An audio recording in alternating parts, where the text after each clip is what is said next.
Alinsunod sa direktiba ni Pangulong Ferdinand R. Marcos Jr. na maihatid ang mura at masustansyang pangunahing bilihin sa Pilipino, iba't ibang produkto ng mga magsasaka at mangingisda ang tampok sa ikatlo at huling araw ng Kadiwa ng Pangulo Expo. Si Vel Custodio sa report. Highlight sa Kadiwa ng Pangulo Expo ngayong taon, ang mas pinalawak pa na 20 bigas meron na available para sa lahat sa KNP Expo sa Foro de Intramuros, Manila. Ayon sa mga mamimiling si Leslie at John Rick, doble tipid ang 20 pesos kada kilong NFA rice. Yes ma'am, malaking bagay rin po ito eh. Siyempre 20, bibili ako sa kalahati ang mawala. Sayang. Malaking tulong po sa amin. Makamura kami sa bili. Ang Kadiwa ng Pangulo Expo ang pinakamalaking rollout ng programa sa Metro Manila bilang suporta sa mga nasa vulnerable sectors, mga magsasaka, mangingisda, farm workers, transport group at low-income families. Pwedeng makabili ng murang bigas ang hanggang 10 kilo kada araw. Noong Biyernes, lumagda ang Department of Agriculture at Department of Education ng Memorandum of Understanding kung saan makakabili na ang mga DepEd teachers at non-teaching personnel ng murang bigas ng Kadiwa ng Pangulo. Sa ngayon, mahigit 400 sites na ang nagbebenta ng 20 pesos kada kilong bigas. Nationwide, meron na po tayong 740 sites ng Kadiwa ng Pangulo.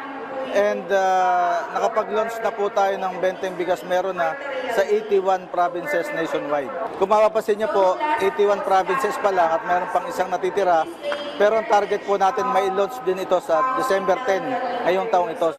Tampok din sa Kadiwa Expo ang Expanded Kadiwa Network, kabilang na ang food hubs, senders, tindahan model trucks at carts na dinisenyo upang mapatatag ang local supply chain at mapalawak ang akses sa mga mahalagang bilihin.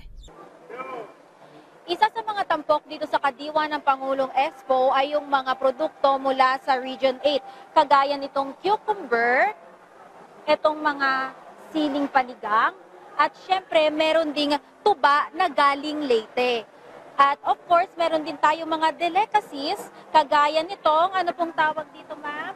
Roscas. Ito po yung products namin na fast moving ng Samar. Ito po yung native traditional cookies ng Samar. Saan po gawa yun? Sa Gandara, Samar po. Ano po yung mga ingredients? Yung main ingredient po, yung flour, butter, milk, sugar, and egg. Ito po. Ito naman po, ano naman po ito? Koryoso. Ito yung cookies na fast moving din sa amin, yung kilala na cookies ng Samar. Koryoso. Ito po ay makikita sa mga airport, sa mga terminal, sa mall. Doon po matatagpuan po kung may maghahanap. Okay po, thank you po. At syempre, meron din tayong itong gawa sa kalabaw na kesong puti. At of course, meron din tayong produktong tableya. Katuwang ng DA sa matagumpay na KMP Expo, ang mga farmer cooperatives and associations at iba pang ahensya ng gobyerno, kabilang ang Presidential Communications Office, NFA, DTI, DOLE, DSWD, DOTR, PhilPost, DILG at Manila Local Government Office.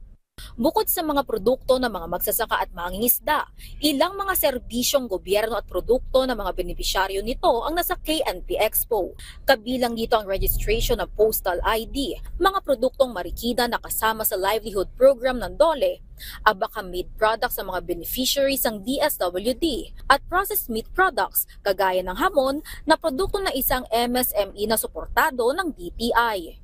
1.3 million pesos sales na ang nag-generate ng mahigit 80 exhibitor sa ikatlo at huling araw ng Kadiwa ng Pangulo Expo. Alinsunod ito sa direktiba ni Pangulong Ferdinand R. Marcos Jr.